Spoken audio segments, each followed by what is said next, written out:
नमस्कार सभी श्रोताओं का महाभारत की कहानी में हार्दिक स्वागत अभिनंदन। आज के इस वीडियो में आप सभी के समस्त प्रस्तुत है दिव्यास्त्रों की प्राप्ति। एक बार वीरवर अर्जुन उत्तराखंड के पर्वतों को पार करते हुए एक अपूर्व सुंदर वन में जा पहुंचे। वहां के शांत वातावरण में वे भगवान के शंकर की तपस्या करने लगे। उनकी तपस्या की परीक्षा लेने के लिए भगवान शंकर एक भील का वेश धारण कर उस वन में आए। वहां पर आने पर भील रूपी शिव जी ने देखा कि एक दैत्य सूकर का रूप धारण कर तपस्यारत अर्जुन की घात में है। शिव जी ने उस दैत्य पर अपना बाण छोड़ दिया। जिस समय शंकर भगवान ने दैत्य को देखकर बाण छोड़ा, उसी समय अर्जुन की तपस्या टूटी और दैत्य पर उनकी दृष्टि पड़ी। उन्होंने भी अपना गांडीव धनुष उठाकर उस पर बाण छोड़ दिया। सूकर को दोनों बाण एक साथ लगे और उसके प्राण निकल गए। सूकर के मर जाने पर भील रूपी शिव जी और अर्जुन दोनों ही सूकर को अपने बाण से मरा होने का दावा करने लगे। दोनों के मध्य विवाद बढ़ता गया और विवाद ने युद्ध का रूप धारण कर लिया। अर्जुन निरंतर भील पर गांडीव से बाणों की वर्षा करते रहे, किंतु उनके बाण भील के शरीर से टकरा टकरा कर टूटते रहे और भील शांत खड़े हुए मुस्कुराता रहा। अंत में उनकी तरकस के सारे बाण समाप्त हो गए। इस पर अर्जुन ने भील पर अपनी तलवार से आक्रमण कर दिया। अर्जुन की तलवार भी भील के शरीर से टकराकर दो टुकड़े हो गई।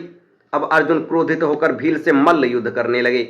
मल्ल युद्ध में भी अर्जुन भील के प्रहार से मूर्छित हो गए। थोड़ी देर पश्चात जब अर्जुन की मूर्छा टूटी तो उन्होंने देखा कि भील अब भी वहीं खड़े मुस्कुरा रहा है।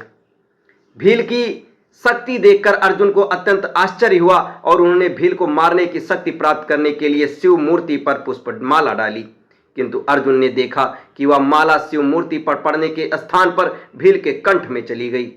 इससे अर्जुन समझ गए कि भगवान शंकर ही भील का रूप धारण करके वहां पर आए हैं। अर्जुन शंकर जी के चरणों में गिर पड़े।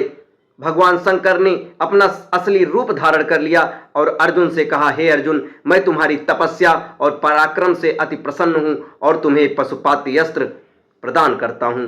भगवान शंकर अर्जुन को पशुपत्यास्त्र प्रदान कर अंतर्ध्यान हो गए। उसके पश्चात वहां पर वरुण, यम, कुबेर, गंधर्व और इंद्र अपने अपने वाहनों पर सवार होकर आ गए। अर्जुन ने सभी देवताओं की विधिवत पूजा की। ये देखकर यमराज ने कहा, अर्जुन, तुम नर के अवतार हो तथा श्री कृष्ण नारायण के अवतार हैं। तुम दोनों मिलकर अब पृथ्वी का भार हल्का करो। इस प्रकार सभी देवताओं ने अर्जुन को आशीर्वाद और विभिन्न प्रकार के दिव्य एवं अलौकिक अस्त्र शस्त्र प्रदान कर अपने अपने लोकों को चले गए। अब इसके आगे की कथा आपको अगले वीडियो में बताई जाएगी। तब तक हमारे साथ बने रहें। धन्यवाद। जय श्री कृष्ण।